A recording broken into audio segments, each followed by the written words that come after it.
Nous sommes à Los Angeles, la capitale des Latinos des États-Unis. Voici la petite Amérique centrale, au sud de la ville. Dans ce quartier, où l'on ne parle pas l'anglais mais l'espagnol, tous les habitants viennent du Mexique, du Honduras ou encore du Costa Rica. Parmi eux, une communauté discrète, sans histoire, les Guatémaltèques. Ils vivent aujourd'hui une situation unique. Alors qu'une loi de régularisation massive est en projet, on leur demande de quitter le territoire. 250 000 sont menacés d'expulsion. En Californie, il y a eu une augmentation de 30% des expulsions de Guatémaltèques l'année dernière. Ce sont des réfugiés politiques qui ont fui le Guatemala dans les années 80 au moment de la guerre civile. L'argument des autorités, le conflit est fini, ils n'ont plus rien à faire dans le pays. Le gouvernement leur a dit « Vous n'êtes plus réfugiés, vous n'avez qu'à partir ». C'est la première fois que je vois ça. Lorsque Luis González a été menacé de mort au Guatemala, il s'est enfui et a tenté sa chance aux États-Unis. À son arrivée en 1985, il a demandé l'asile politique, mais comme tous ses compatriotes, son dossier a été mis en attente. On lui a donné un permis de travail provisoire. Ce n'est que l'année dernière, 20 ans après, qu'il a été sommé de partir. Hier, Luis était un bon Américain. Aujourd'hui, c'est un travailleur clandestin.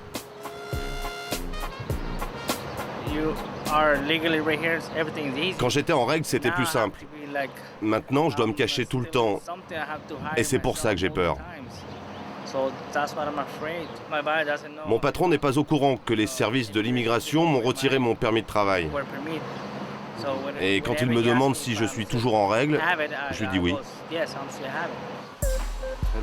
Marcelino Carrera, lui, ne travaille plus depuis un grave accident sur un chantier. Il a appris il y a 2 mois qu'il ne pouvait plus rester dans le pays. Et même s'il y vit depuis 17 ans, si ses 3 enfants sont nés ici, cela ne change rien. Il n'est plus le bienvenu aux États-Unis. Si quand je suis arrivé en 1989, il m'avait dit que je ne pourrais pas rester, je serais allé au Canada où j'ai des amis qui sont devenus citoyens canadiens. Je suis désespéré, je ne sais pas ce que je vais faire. La police peut venir à tout moment, casser la porte et m'emporter. Marcelino peut se faire du souci. En 2006, 13 000 Guatémaltèques ont été expulsés et le rythme s'accélère. Du coup, ces nouveaux clandestins s'organisent. Chaque samedi, une cinquantaine se réunit à la Casa de la Cultura, à Los Angeles. Tous ont fui le conflit entre l'armée et la guérilla marxiste qui a fait 200 000 morts au Guatemala. Une grande partie d'entre nous a dû partir vers les États-Unis car nous étions entre 2 feux. En tant que civils, d'un côté on avait l'armée et de l'autre les guérilleros. Il faut se souvenir du nombre d'églises qui ont été incendiées pendant la guerre, parfois avec des gens à l'intérieur. Mais je n'ai jamais pu raconter ça au service de l'immigration parce qu'on ne me l'a jamais demandé. Tous ici sont sous le coup d'un arrêté d'expulsion. Nous, ça fait 15 ou 20 ans qu'on est terrorisés à l'idée d'être renvoyés des États-Unis et de retourner au Guatemala.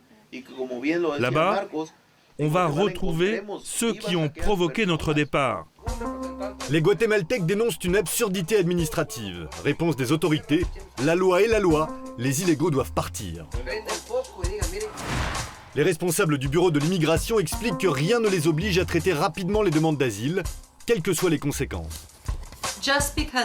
Le fait de vivre aux États-Unis pendant de très nombreuses années ne donne pas le droit d'y rester définitivement. On ne peut pas seulement venir aux États-Unis, avoir des enfants et de ce fait avoir le droit de s'installer. Mais quand elle pense que la caméra ne filme plus, Marie Sibrek est plus explicite. Les gens savent, quand ils arrivent dans ce pays, qu'ils ne pourront pas y rester. S'ils décident de s'implanter, c'est leur choix. Mais ils savent qu'ils devront partir. Si on accueillait tous ceux qui veulent échapper à une guerre civile, on aurait des millions de personnes venues d'Afrique ou d'autres pays. En d'autres termes, les États-Unis ne peuvent pas accueillir toute la misère du monde. Un discours qui plaît à la droite dure américaine. Il y a 1 an, les États-Unis ont vécu le premier mouvement massif de clandestins. Des centaines de milliers, principalement latinos, sortaient de l'ombre. À Washington, New York, Los Angeles, ils manifestaient pour leurs droits et posaient le problème des illégaux dans le pays. Ils seraient plus de 12 millions. Face à cette démonstration de force, un important lobby anti-immigration, proche des républicains les plus radicaux, s'est créé. Il est très influent à Washington, mais implanté en Californie, près de ses cibles préférées, les Latinos. Le siège est dans un quartier uniquement peuplé d'Américains de souche. La présidente du mouvement est fière de poser devant sa bannière étoilée. Pour elle, les clandestins sont des ennemis. Les enfants de ces gens-là sont entraînés, dans leur système éducatif, à haïr les Américains. Leur but dans la vie est d'envahir le sud des États-Unis et pour cela, ils veulent tuer des Américains. Le mouvement compte 20 000 militants, très actifs. Ils se vantent d'avoir fait capoter les derniers débats sur la régularisation en faisant pression sur les parlementaires. Résultat, le projet de loi n'est toujours pas voté et les reconduites à la frontière se poursuivent. Chaque semaine, Byron Vasquez, le président de la Casa de la Cultura, prend des nouvelles des tout derniers expulsés. Il s'inquiète pour Mayra, qui est rentrée au Guatemala menottes au poignet, il y a 2 mois. ¿Cómo está su situación en Guatemala, Mayra? Yo le digo, yo pues fracasada, ¿verdad? Frustrada porque perdimos todo. Yo no tengo nada prácticamente aquí. Y usted fue que la deportaron directamente, ¿verdad? Yo la de que hizo la mujer esta que me sacó a mí lo del social. Ella solo me dijo que le iba a conseguir, me consiguió permiso de trabajo y todo. Como cuando se renueva, me lo dieron para 2 años. Lorsque les arrêtés d'expulsion sont signés, la loi américaine ne permet aucun recours. Alors Byron Vasquez a décidé de mener la contre-attaque, appuyé par sa communauté et par les médias latinos aux États-Unis. Son más de 200 familias que serán presentes hoy aquí en la Placita Olvera para anunciar una demanda en contra del servicio de inmigración. Se trata de refugiados guatemaltecos que están en peligro de ser deportados. Le 3 avril dernier, les représentants des familles guatémaltèques ont porté plainte pour discrimination, une première dans l'histoire des clandestins des États-Unis. La raison pour laquelle nous poursuivons les services de l'immigration en justice, c'est que nous voulons savoir pourquoi les Guatémaltèques sont victimes d'une telle injustice. On ne comprend pas.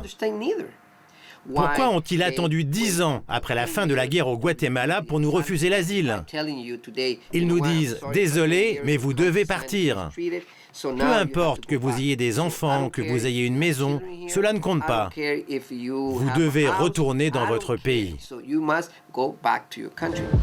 Les Guatémaltèques ont peu de chances de voir leur plainte aboutir. Ils n'échapperont sans doute pas à un départ forcé. Et ils devraient bientôt être rejoints par des exilés d'autres nationalités, qui eux aussi ont fui les guerres civiles dans leur pays il y a 20 ans. Les prochains sur la liste sont originaires du Salvador et du Honduras. 500 000 pourraient être expulsés à leur tour dans les prochaines années.